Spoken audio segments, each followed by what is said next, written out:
اور ابھی بجٹ آ رہا ہے، اس کے اندر ہمارا مطالبہ یہ ہے کہ تمام عیاشیوں اور بدماشیوں کو ختم کر کے قوم کو ریلیف دیا جائے، تعلیم بحال کی جائے، صحت بحال کی جائے، اور صحت کے اوپر اور تعلیم کے اوپر خصوصی بجٹ رکھا جائے، اور اس کے ساتھ دفاعی بجٹ بھی پورا رکھا جائے، اس لیے کہ ملک ہم نے بنایا ہے، ہمارے بڑوں نے بنایا ہے، اور ہمارے بڑوں نے 10 لاکھ قربانیاں دے کر یہ پاکستان حاصل کیا ہے، اور ان کی قربانیوں سے پاکستان بنا ہے۔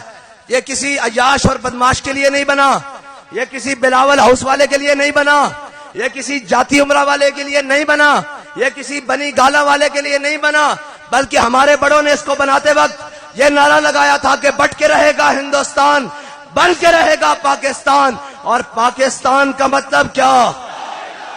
ایسے نہیں بھائی، اسلام آباد تک آواز جائے، اور لا الہ الا اللہ کی زر تو لگانی ہے نا، کہ وہ مودی کے پاس بھی جائے کہ محمد عربی کے غلام میدان میں کھڑے ہیں۔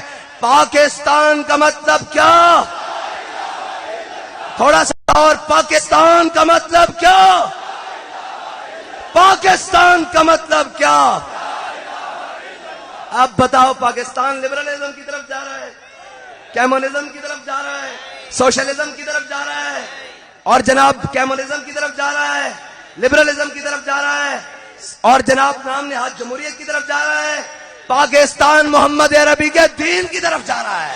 یا رسول اللہ لبیک لبیک لبیک، یا رسول اللہ لبیک لبیک لبیک۔